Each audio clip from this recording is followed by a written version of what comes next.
Sudah saya jelaskan bahwa hidup selalu berakhir dengan kematian. Apabila datang kematian menimpa seseorang, datanglah kiamat baginya. Itu yang disebut dengan kiamat kecil. Hakikatnya mati adalah perpindahan dari kehidupan di dunia ini menuju kehidupan di alam barzakh. Menunggu kita di alam barzakh sampai datangnya saat kiamat, entah 10 tahun, entah 100 tahun, entah 1000 tahun, hanya Allah saja yang maha tahu. Adapun orang-orang beriman yang melakukan amal kebajikan dalam kehidupan di dunia ini, masa penantian yang lama di alam barzakh buat mereka sebentar saja. Tetapi bagi orang-orang kafir yang ingkar, yang tidak beriman kepada Allah, yang hidup di dunia cuma menumpuk-numpuk dosa, tentu penantian di alam barzakh akan merupakan waktu yang sangat lama. Bukankah dalam kehidupan kita waktu itu memang relatif? Contoh misalnya, bagi pemuda-pemudi yang sedang duduk asyik memadu cinta, waktu 4-5 jam saja rasanya cuma 4-5 menit. Tenggelam oleh keasikan. Tapi buat orang yang berbaring di rumah sakit, meratap di balik-balik apa itu tembok derita kata lagu, di balik dinding-dinding penjara, sehari bagai seminggu, seminggu rasa sebulan, sebulan boleh jadi rasa setahun. Penantian yang sangat lama. Kapan kiamat itu akan datang? Ini rahasia Allah. Jangankan kita yang orang awam, baginda Nabi sendiri tidak diberitahu oleh Allah kapan kiamat itu akan terjadi. Tetapi sungguh pun demikian, banyak hadis-hadis yang menjelaskan ciri atau tanda-tanda datangnya kiamat. Nah, kalau sudah bicara soal tanda kiamat itu ada 2. Pertama yang disebut alamatus sughra, tanda-tanda kecil. Ini waktunya masih ada tenggang. Ada yang dinamakan alamatul kubra, tanda-tanda besar, artinya kiamat sudah diambang pintu. Apa tanda-tanda kecil dari datangnya hari kiamat itu? Misalnya kata Nabi, apabila ilmu sudah diangkat oleh Allah, artinya apabila ulama sudah banyak wafat, minat orang belajar agama berkurang, lalu kebodohan nampak merajalela di mana-mana, zina dikerjakan secara terbuka, minuman-minuman keras jadi kebanggaan. Itu termasuk di antara tanda-tanda kecil terjadinya hari kiamat. Apalagi misalnya iza waladatil ammatu rabbataha, apabila budak sudah melahirkan tuan. Apa maksudnya? Ada yang mentafsirkan apabila anak sudah bisa membudaki orang tuanya. Orang tua yang melahirkan dia, yang membesarkan dia, demi setelah si anak besar jadi orang berpangkat, bertitel, berharta, berkedudukan, jadilah orang tua itu budaknya. Sehingga sering dibilang kalau orang tua kaya, anak jadi raja. Tapi kalau anak yang kaya, orang tua sering jadi budak. Apalagi munculnya fitnah yang bergelombang, timbul perang antara dua bangsa yang besar, waktu berjalan terasa sangat pendek sekali. Itu merupakan tanda di antara tanda-tanda kiamat. termasuk di dalamnya sulit membedakan mana laki mana perempuan. Kan kalau tanda-tanda kayak begini sekarang sudah banyak kita lihat kan. Ulama banyak wafat, penggantinya sulit. Zina dikerjakan berterang-terangan, minuman keras jadi kebanggaan, banyak anak membudaki orang tuanya, sulit membedakan mana laki mana perempuan. Kadang-kadang dari belakang kita lihat perempuan bener, begitu kita colek nengok jenggotan.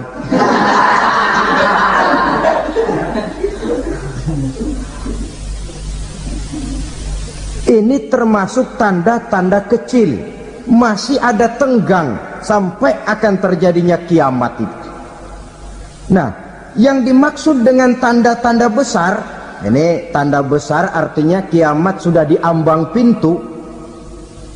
Pertama, matahari terbit dari sebelah barat. Apabila matahari sudah terbit dari arah sebelah barat, tertutuplah sudah pintu taubat. Bersabda Nabi kita, la taqumus sa'atu hatta tatlu'a syamsu min maghribiha. Tidak akan datang hari kiamat sampai matahari terbit dari arah sebelah barat. Fa iza tala'at, manakala matahari telah terbit dari arah sebelah barat, wara'ahan nasu, manusia banyak menyaksikan itu, amanu ajma'un, mereka pun lalu beriman. Yang tadinya kafir, yang tadinya ingkar, yang tadinya membangkang, setelah melihat matahari terbit dari sebelah barat, buru-buru beriman, berlomba-lomba mengucap dua kalimat syahadat. Tapi apa yang terjadi? Kata Nabi, wadzalika hina la yanfa'u nafsan imanuha lam takun amanat min qabl.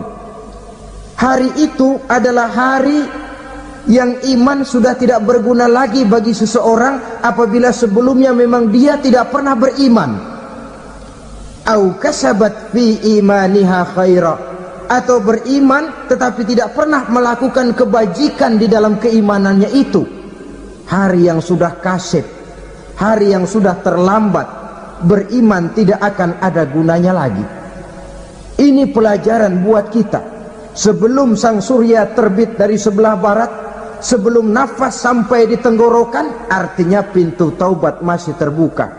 Kalau dua hal itu sudah terwujud, nafas sudah sampai di kerongkongan atau matahari sudah terbit dari arah sebelah barat, tertutuplah sudah pintu taubat.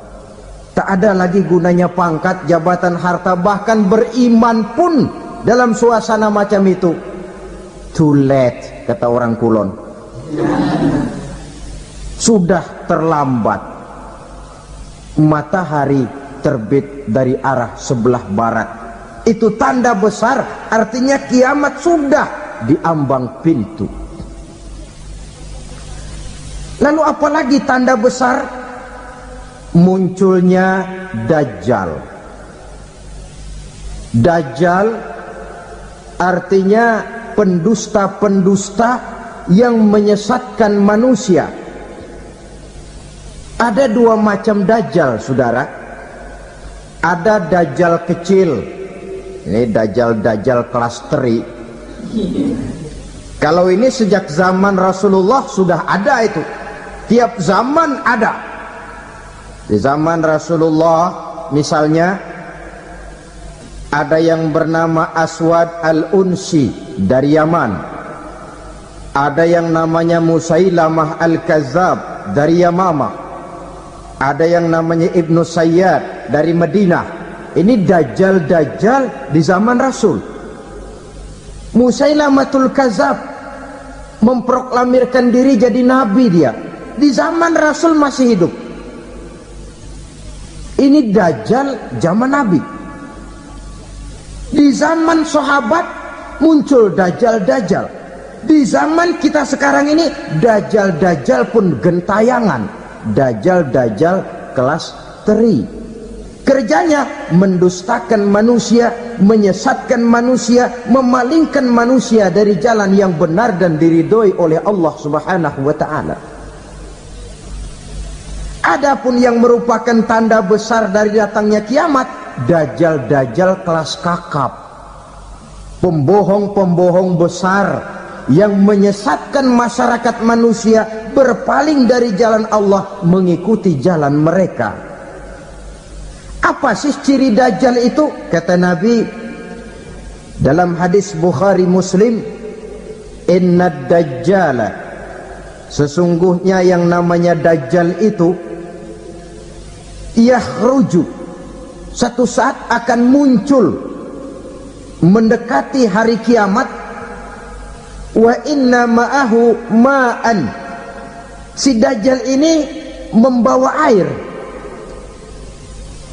wa naran, dan juga membawa api. Dua simbol, di tangan yang satu dia bawa air, di tangan yang satu dia bawa api. Wa ammal ladzi yarahu an-nasu ma'an fanarun, adapun yang orang banyak lihat air, hakikatnya adalah api. Yang dilihat api, hakikatnya adalah air. Oleh sebab itu, kalau api yang ditawarkan, ambillah air.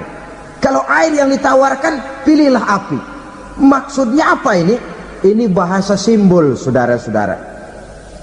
Dajjal bicaranya seolah-olah untuk kepentingan manusia, menawarkan surga. Surga yang dia tawarkan hakikatnya neraka.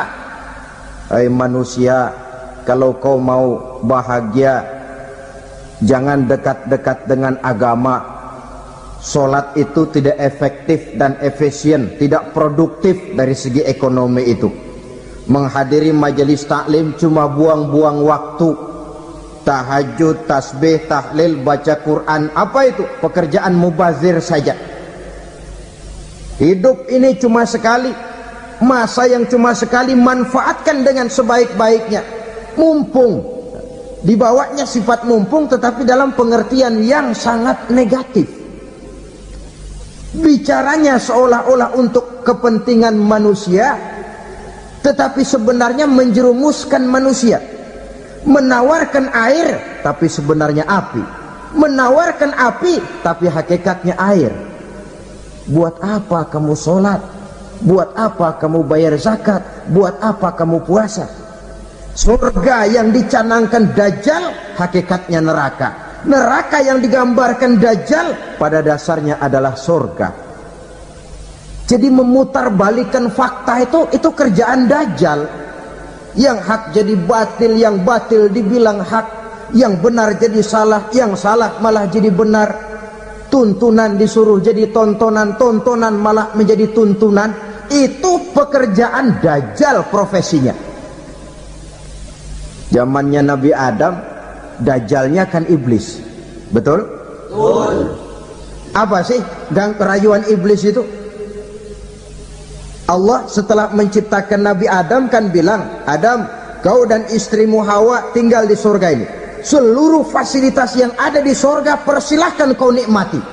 Satu yang tidak boleh, jangan coba-coba dekati pohon khuldi. Dekat saja jangan, apalagi sampai memetiknya. Datang Dajjal yang namanya iblis ini. Adam, kamu tahu nggak kenapa tidak boleh makan buah khuldi? Ya nggak tahu, pokoknya saya dilarang. Bodoh kamu Dam. Khuldun artinya kekal. Kalau kamu makan itu buah, kau akan kekal di surga buat selamanya. Allah tidak kepengen, maka dilarang kamu makan buah khuldi. Kalau kau ingin kekal di surga Adam, makan saja. Saya bicara begini ini untuk kepentingan kamu Adam. Ini kan ciri-ciri Dajjal. Bicaranya sih seolah-olah untuk kepentingan Nabi Adam, hakikat sebenarnya menjerumuskan Nabi Adam supaya ingkar dan melanggar larangan dari Allah Subhanahu wa ta'ala. Jadi setelah muncul Dajjal, timbul kekacauan-kekacauan di masyarakat. Banyak yang terpengaruh, terpedaya dan terpesona, termasuk mereka yang memproklamirkan diri jadi nabi. mereka yang memproklamirkan diri jadi rasul di zaman sesudah Rasulullah wafat, itu adalah dajjal-dajjal.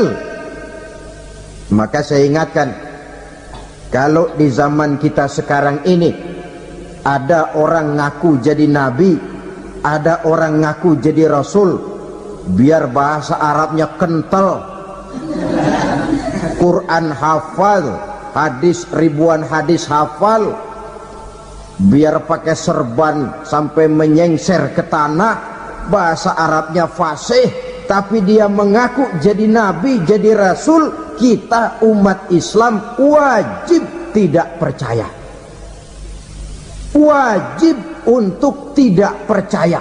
Itulah dajjal-dajjal zaman kita sekarang ini. Tidak mustahil mereka datang mempengaruhi orang-orang awam supaya berpaling dari Rasulullah, mengikuti mereka. Nah, di akhir zaman nanti, mendekati hari kiamat, dajjal ini muncul, dajjal kelas kakap, menyesatkan masyarakat manusia untuk berpaling dari Islam, mengikuti seruan mereka. Apalagi di antara datangnya kiamat itu, tanda yang besar itu, turunnya Nabiullah Isa Al-Masih, putra Maryam. Menurut berbagai hadis yang sahih, Nabi Isa Al-Masih nanti akan turun lagi, tidak membawa risalah yang baru, tapi meluruskan risalah Islam ini yang telah banyak ditinggalkan oleh masyarakat. Bahkan ada hadis menjelaskan beliau akan membunuh Nabi, mematahkan kayu-kayu salib, lalu melaksanakan haji dan umrah mengikuti syariat Nabi Muhammad, bukan membawa agama baru, menjadi semacam mujaddid, reformer, menyelamatkan manusia dari bisikan dajjal. Bahkan ada riwayat yang menjelaskan bahwa Nabi Isa berhasil mengalahkan dajjal, mengembalikan masyarakat manusia kembali kepada ajaran Islam yang datang dari Allah, dibawa oleh Rasulullah sallallahu alaihi wasallam. Dengan kata lain, turunnya Nabi Isa bukan sebagai nabi dan rasul baru, tetapi mengikuti syariat Nabi kita Muhammad sallallahu alaihi wasallam. Saudara hadirin, ibu-ibu hadirat yang saya hormati, kemudian apalagi di antara tanda-tanda besar akan datangnya kiamat itu? Keluarnya asap atau awan. Kata Nabi, inna min asrati sa'ah dukhanan yamla'u ma bainal masyriqi wal maghrib. Di antara tanda-tanda kiamat, munculnya awan atau asap yang memenuhi antara langit dan bumi.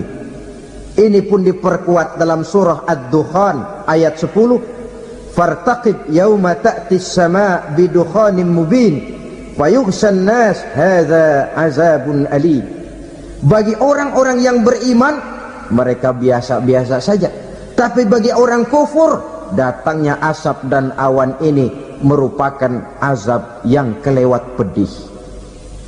Barangkali sedikit mendekati gambaran tentang azab yang pedih ini, saya ingatkan alam pikiran kita kepada peristiwa yang belum lama terjadi. Pernah dengar berita bocornya reaktor nuklir di Chernobyl, Uni Soviet? Pernah dengar? Nah.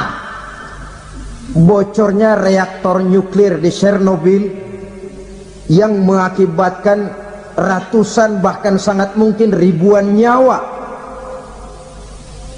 Cuma satu reaktor. Bagaimana kalau seluruh cadangan nuklir yang dimiliki oleh para negara adik kuasa ini diledakkan? Bahkan yang konon menurut catatan, cadangan nuklir yang dimiliki bersama oleh Amerika dan Rusia sekarang ini sudah sanggup memusnahkan 6 miliar manusia, 1,5 kali lebih banyak dari jumlah manusia yang nongkrong di permukaan bumi ini. Saudara-saudara hadirin yang saya hormati, lalu saat mendekati hari kiamat, apalagi tandanya? Setelah Nabi Isa wafat, pada saat turunnya yang kedua kali, Lalu Allah meniupkan angin sejuk. Semua orang-orang beriman, orang-orang baik wafat, sehingga penghuni bumi ini cuma tinggal lagi terdiri dari orang-orang kafir. Tidak ada lagi di bumi ini yang bisa mengucapkan Allah. Sehingga dalam hadis qudsi itu ada keterangan, innallaha azza wa jalla yaqulu li Israfil. Allah pernah pesan kepada malaikat Israfil, kata Allah, Israfil, iza sami'ta qailan yaqul Allah Allah fa akhirin nafakh 40 sanatan ikraman liqailiha. Hai Israfil, apabila kau dengar di permukaan bumi masih banyak orang yang mengucapkan Allah Allah, maka tunda sangkakala kiamat itu 40 tahun. Untuk apa? Ikraman liqailiha, menghormati orang yang mengucapkan Allah Allah itu. Wah, jadi karena sekarang masih banyak yang mengucapkan Allah, besar hatilah kita, masih jauh kiamat itu. Tapi jangan lupa, kiamat pribadi, kiamat kecil itu yang nggak kita sangka-sangka. Ajal datang mencabut nyawa, itu kiamat pribadi, dan itu yang pasti kita hadapi, dan itu yang membuat kita tidak boleh bersikap main-main di dalam kehidupan sekarang ini. Saudara hadirin yang saya hormati, tidak ada lagi orang-orang muslim. Seluruh penduduk dunia ini kafir. Lalu terciptalah struktur sosial yang berlandaskan prinsip hidup semau gue. Bakal terjadilah prinsip di mana yang kaya menyantap yang miskin, yang kuat menindas yang lemah. Hidup sudah bagaikan di rimba belantara, berlaku hukum rimba. Siapa yang kuat dia yang menang, siapa yang lemah menjadi mangsa. Timbul kekacauan, maksiat merajalela, munkarat menjadi-jadi, sehingga isi bumi ini penuh dengan segala macam perbuatan dosa. Tidak ada perlunya lagi alam diperpanjang temponya. Datang saat yang sudah dijanjikan oleh Allah Azza wa Jalla, maka terjadilah yang disebut kiamat kubra, kiamat besar, kiamat ancur-ancuran. Bagaimana kejadian ini dimulai? Dalam surah Az-Zumar ayat 68, Allah Subhanahu wa taala berfirman, wa nufikha fis-suri fasa'iqa man fis samawati wa man fil ardi illa man sya'allahu. Maka manakala ditiuplah sangkakala, terkejutlah seluruh yang ada di langit dan seluruh yang ada di bumi. Bila saat kiamat datang, Allah perintah malaikat Israfil, Israfil, tiup sangkakalamu. Ditiuplah sangkakala oleh malaikat Israfil. Yang akibat daripada tiupan itu, seluruh yang ada di langit, seluruh yang ada di permukaan bumi terkejut. Yang ada di langit siapa? Malaikat kan. Bayangin aja kalau malaikat kaget, apalagi kita. Terkejut seluruh makhluk yang ada di bumi, yang ada di langit mendengar suara sangkakala itu. Bunyinya tidak sanggup kita bayangkan dahsyatnya. Ledakan nuklir, ledakan neutron, belum apa-apa ketimbang bunyi sangkakala malaikat Israfil ini. Nah, lalu mendengar bunyi sangkakala ini, gemparlah makhluk, kacaulah alam. Bumi gempa, planet-planet bertabrakan, gunung meletus, air laut tumpah ke darat, angin topan bertiup, halilintar menyambar. Lalu semua yang bernama hidup mati total. Mati bareng tanpa persiapan. La haula wala quwwata illa billah. Saya kadang-kadang dalam tafakur bermohon, ya Allah, mudah-mudahan saya nggak nemuin kiamat beneran. Ngeri, nggak bisa kita bayangkan macam apa suasana seperti itu. Allah saja banyak memberikan gambaran, misalnya Al-Qari'ah, wa mal qari'ah, wa ma adraka mal qari'ah, kejadian yang menggemparkan. Tahukah kamu apa kejadian yang menggemparkan itu? Yauma yakunun nasu kal farasil mabsus wa takunul jibalu kal ihnil manfus. Pada saat itu manusia berterbangan bagai kupu-kupu, gunung berterbangan seperti kapas ditiup angin. Gunung saja macam kapas, konon lagi manusia. Kematian total, mulai semut sampai gajah mati, jin mati, iblis mati, malaikat mati. Malaikat saja mati. Saudara hadirin yang saya hormati, kematian total yang tanpa persiapan. Orang bilang, Pak, kalau mati bareng begitu yang repot malaikat maut dong ya, cabut sana, cabut sini. Itu kalau menurut logika kita, mestinya begitu menurut logika. Tapi logika juga yang bilang nggak perlu serepot itu.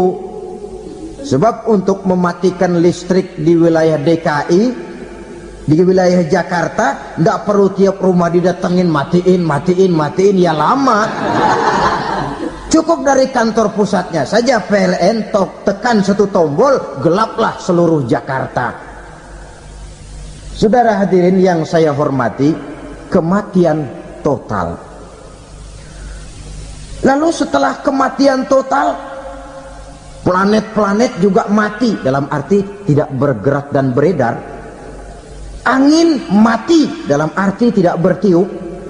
Air mati, dalam arti tidak ada riak gelombang. Pokoknya semua mati. Kullu nafsin za'iqatul maut, semua yang bernafas mati. Dalam ayat lain, kullu man 'alaiha fan, semua yang ada di permukaan bumi fana. Yang kekal cuma Allah Subhanahu wa ta'ala. Yang paling belakang mati malaikat maut dan malaikat Israfil.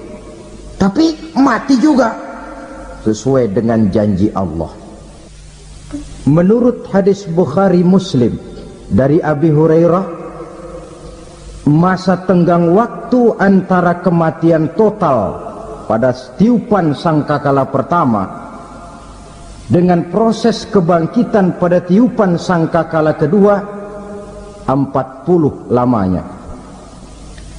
Tidak dijelaskan oleh Abi Hurairah 40 jam, apa 40 hari, apa 40 tahun. Hadis-hadis cuma menyebutkan 40 saja. Sunyi alam, yang tinggal cuma Allah saja lagi. Ketika itu Allah berseru-seru, katanya, limanil mulkul yauma, siapa para penguasa hari ini? Mana itu raja-raja dan penguasa yang dulu mengaku jadi Tuhan? Fir'aun, mana Fir'aun sekarang? Yang dulu jadi raja, merasa berhasil, sombong, lalu tidak mau turun-turun dari kekuasaannya, sampai kepada puncak kekurang ajarannya mengangkat diri jadi Tuhan. Mana itu Fir'aun? Namrus, mana sekarang Namrus? La ilaha illa ana, ternyata tidak ada Tuhan lain selain daripada aku, kata Allah. Proses kemudian, saudara-saudara, turunlah hujan dari langit. 40 lamanya hujan itu. Tidak jelas juga 40 jam apa 40 hari. Setelah air turun membasahi, datanglah tiupan sangkakala yang kedua. semua yang bernama mati bangkit dari kuburnya masing-masing. Ini yang disebut yaumul ba'tsi, hari kebangkitan. Allahu Akbar. Pada saat kita bangkit dari kubur kita masing-masing, kumpul di padang mahsyar namanya. Bayangin aja, saya sendiri nggak sanggup bayangin. Manusia sejak zaman Adam sampai zaman kiamat kumpul bareng di tempat sama. Berapa banyaknya itu?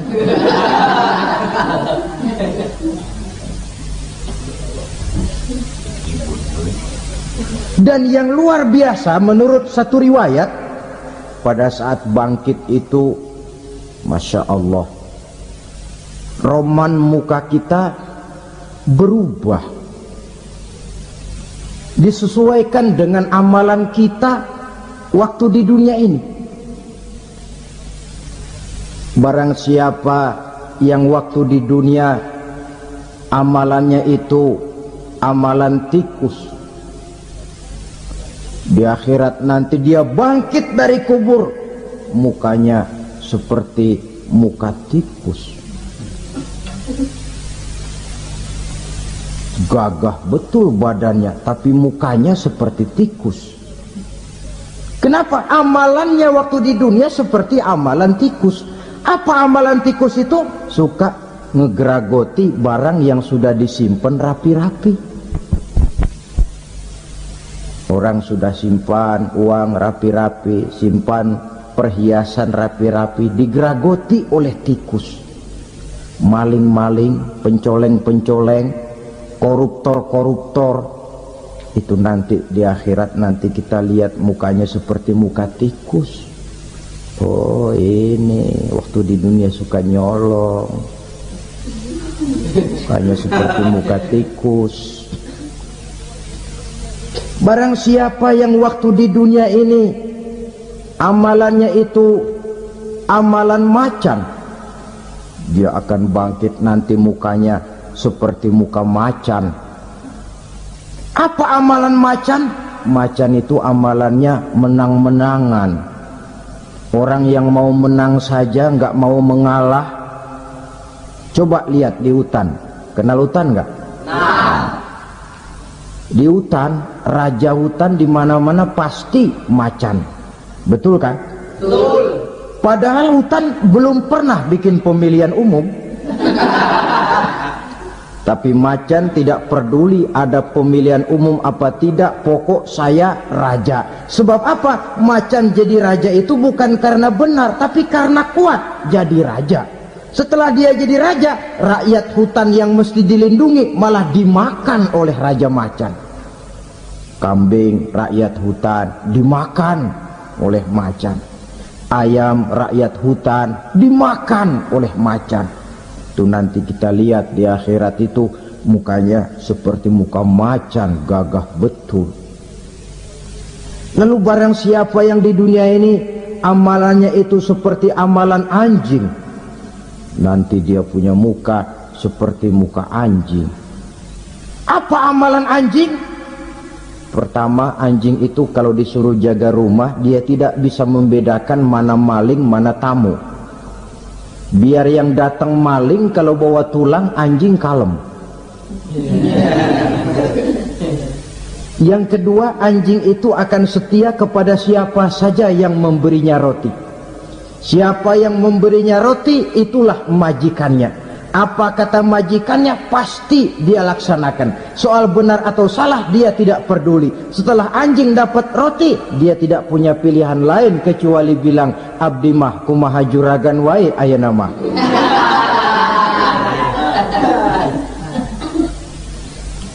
Saudara hadirin yang saya hormati, berkumpul di padang mahsyar, tiap orang sibuk dengan persoalannya masing-masing. Matahari waktu itu didekatkan oleh Allah, panas luar biasa. Ada yang saking panasnya itu mencucurkan peluh keringat sampai sebatas mata kakinya, ada yang keringatnya sampai sedengkulnya, ada yang keringatnya sampai sepusatnya, ada yang keringatnya mengalir sampai sebahunya, ada yang kelelap oleh keringatnya sendiri, sementara orang di sampingnya nggak apa-apa. Bergantung lagi amalan dia waktu di dunia ini. Saudara-saudara, sebagian orang dalam kepanikan padang mahsyar berombong-rombong datang mereka menghadap Nabi Adam. Ya Adam, anta abal bashar. Hai Adam, Tuhan adalah bapak moyang manusia. Kami sebentar lagi akan disidang, dimintakan pertanggungan jawab. Tolonglah kami, hai Adam. Kata Nabi Adam, jangankan nolongin sampean, saya sendiri tanggung jawab di hadapan Allah ketika dulu tidak boleh makan khuldi, saya serobot. Sudahlah, urus diri masing-masing saja, nafsi. Begitu kata Nabi Nuh, begitu kata Nabi Ibrahim. Tiap orang bertanggung jawab sendiri-sendiri. Ketika itulah saudara-saudara, nikmatnya menjadi umat Nabi besar Muhammad sallallahu alaihi wasallam. Sebab apa? Walaupun menurut abjad kita ini umat paling belakang, kan paling belakang kita ini toh, karena Nabi Muhammad adalah Nabi akhir, tapi akan dihisap lebih dulu, lewat di atas sirat lebih dulu, masuk surga lebih dahulu ketimbang umat-umat belakangan. Ketika Rasul mendekati ajal, beliau tanyakan itu kepada malaikat Jibril. Malaikat Jibril berkata, Muhammad jangan khawatir, Allah sudah berjanji, inni haramtul jannata ala sairil anbiya hatta tadkhulaha anta wa haramtuha ala sairil umami hatta tadkhulaha ummatuka. Surga aku haramkan buat seluruh nabi kecuali kalau engkau Muhammad sudah masuk ke dalamnya, dan surga aku haramkan buat seluruh umat kecuali kalau umatmu Muhammad sudah masuk ke dalamnya. Logikanya, walaupun menurut abjad kita umat paling belakang, bakal dihisap paling dulu, lewat di atas sirat paling dulu, masuk surga paling dulu, kalau mampir ke neraka juga paling dulu. Ya resiko. Jangan mau enaknya aja paling dulu. Saudara hadirin yang saya hormati, setelah masa kebangkitan itu jangan dikira begitu bangkit langsung diperiksa, masih menunggu menanti ribuan tahun perhitungan padang mahsyar untuk sampai kepada proses yang disebut yaumul hisab, hari perhitungan. Seorang demi seorang bakal dipanggil. Bayangkan saja, kita se-RT saja di absen, kadang-kadang perlu waktu lama. Ini manusia sejak zaman Nabi Adam sampai datang hari kiamat, satu demi satu disidang di hadapan Qadhi Rabbul Jalil. Status sosial copot sudah waktu itu. Yang pernah jadi hartawan di situ tidak lagi kelihatan kehartawanannya. Yang pernah jadi jenderal tidak lagi dipanggil jenderalnya, yang ustadz tidak lagi dipanggil al-mukarramnya. Seluruh status sosial selesai. Dipanggillah kita seorang demi seorang menghadap Qadhi Rabbul Jalil. Bagaimana proses penghisaban itu? Pertama, proses tanya jawab. Di antaranya ada hadis menyatakan, lan tazula qadama 'abdin yaumal qiyamah hatta yus'ala an arba'i khisalin. Besok di hari kiamat tidak akan bergeser telapak kaki seorang hamba sampai dia ditanya lebih dulu tentang 4 persoalan. Tentang ilmunya, kemana ilmu itu diamalkan. Tentang umurnya, di mana umur itu dihabiskan. Tentang masa mudanya, kemana masa muda itu dipakai. Tentang hartanya, dari mana harta itu didapat dan kemana harta itu dibelanjakan. Ini termasuk proses tanya jawab. Jadi kalau istilah pengadilan dunia, nama Fulan bin Fulan. Kamu waktu di dunia diberikan umur panjang untuk apa? Pernah mengalami masa muda, kemana kau habiskan masa remajamu? Kau diamanahkan ilmu, dengan apa ilmumu kau amalkan? Kau diberikan harta, dari mana harta kau dapat, kemana kau belanjakan? Tak seorang pun yang bisa mungkir. Sebab apa? Dikala itu yang menjadi saksi bukan orang. Yang menjadi saksi adalah seluruh anggota badan kita. Tangan bicara, kaki jadi saksi terhadap seluruh amalan yang pernah kita kerjakan pada saat kehidupan di alam dunia ini. Selesai proses tanya jawab, lalu diperlihatkan buku catatan kita waktu hidup di dunia ini. Jangan lupa Allah itu menyiapkan 2 superkomputer kepada kita. Sebelah ditempelin sebelah kanan, yang sebelah tempelin di sebelah kiri. Komputer itu namanya Raqib dan Atid, 2 malaikat yang apabila baik kita lakukan, refleks saja akan menulis kebajikan kita. Jahat kita kerjakan, akan tertulis. Catatan itu nanti diperlihatkan kepada kita. Waduh, alangkah malunya pada saat diperlihatkan catatan kita, buku rapot kita merah melulu. Barangkali diperiksa sambil diomelin, brengsek lo. Buku merah melulu begini, bagaimana waktu hidup di dunia? Tidak cukup diperlihatkan buku catatan kehidupan, rekaman kehidupan. Rekaman kehidupan kita secara utuh sejak terlahir sampai ajal datang merenggut nyawa. Barangkali mirip dengan video sekarang ini, di mana terekam dengan baik seluruh kegiatan kita, sejak yang sekecil-kecilnya sampai kepada yang sebesar-besarnya. Untuk kemudian kita pun menerima balasan. In khairan fa khairun wa in syarran fa syarrun. Kalau baik ya baik balasannya, kalau jahat ya jahat juga balasannya. Catatan-catatan kita diberikan. Kalau banyak kebajikannya diberikan di tangan kanan dengan cara yang halus. Kalau banyak kejahatannya diberikan dari sebelah kiri atau dilempar dari belakang. Itulah sebabnya sejak di dunia ini kita sudah mohon kepada Allah. Ketika berwudu membasuh tangan kanan, apa kita bilang? Allahumma a'tini kitabi biyamini wa hasibni hisaban yasira. Ya Allah, berikan saya kitab di tangan kanan, dan kalau saya memang perlu dihisab, hisablah saya yang seringan-ringannya. Tangan kiri berlindung kita kepada Allah, jangan sampai diberikan kitab di tangan kiri atau dari arah sebelah belakang. Wa a'udzubika an tu'tiya kitabi bishimali aw min wara'i zuhri, dari arah sebelah belakang. Na'udzubillah min dzalik.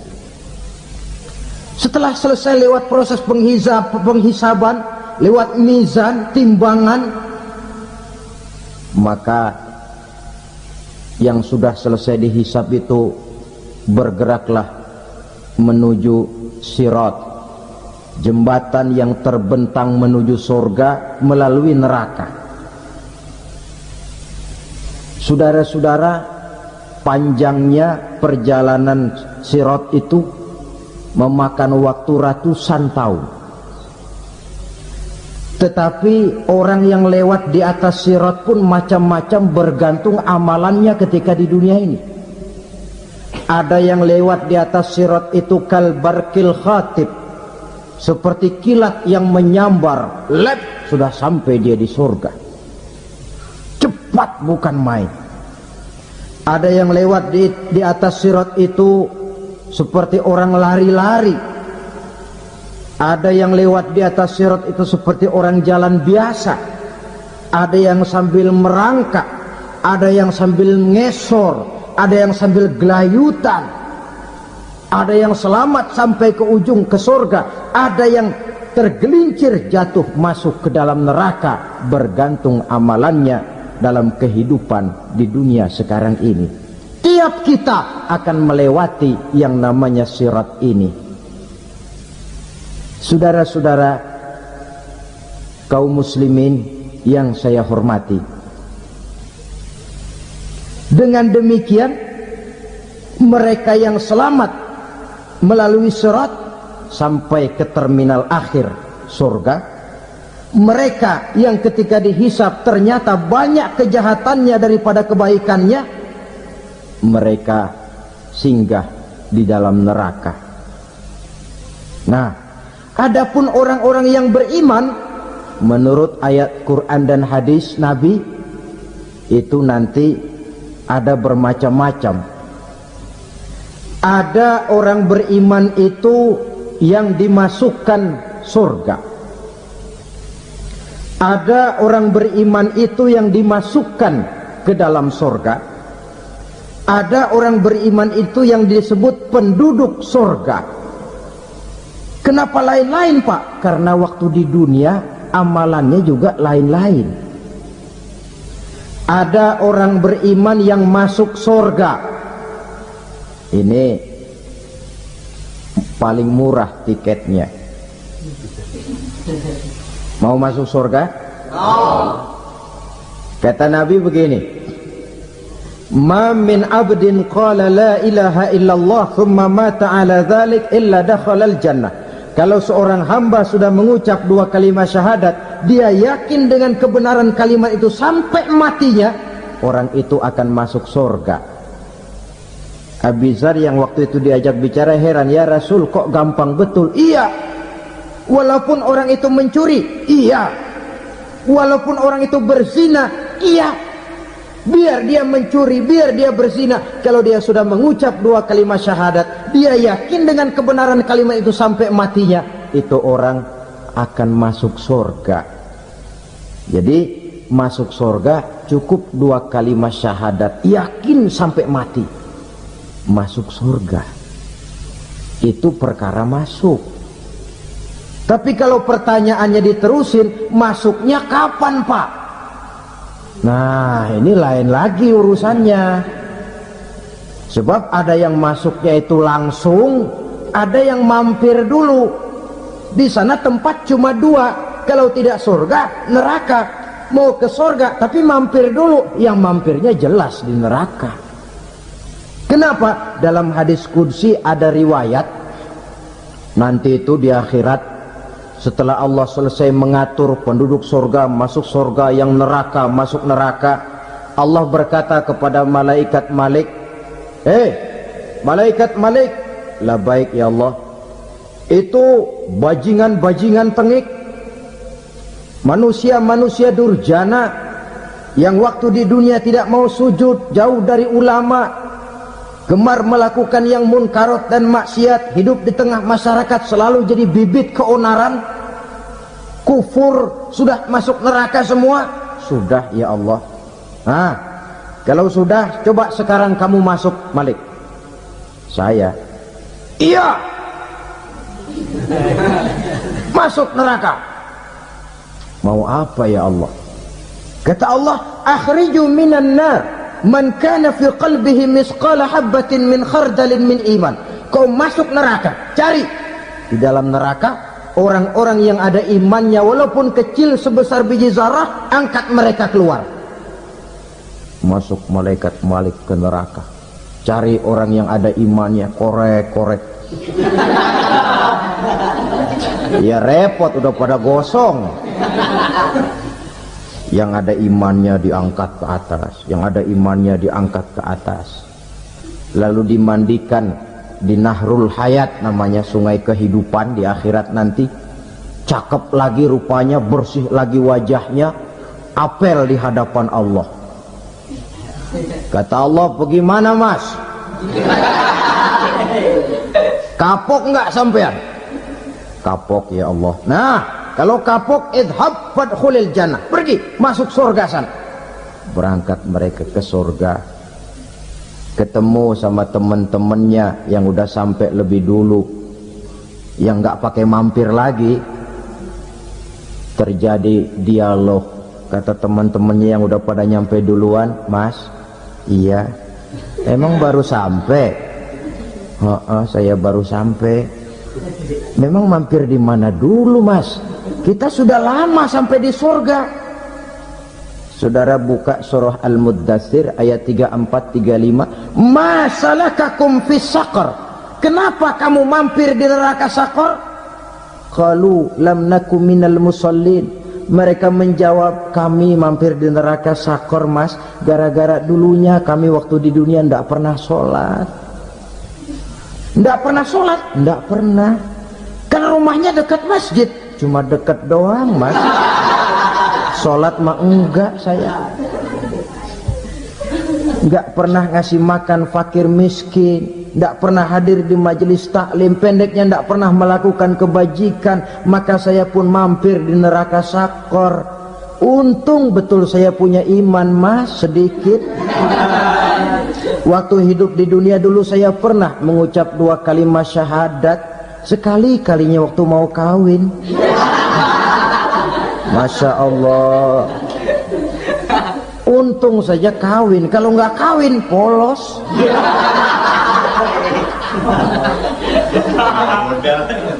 Itu juga pengulu sudah setengah mati ngajarin.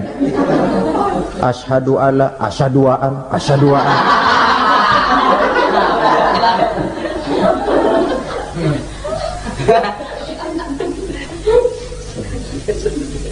Ini namanya masuk surga, ada mampir dulu.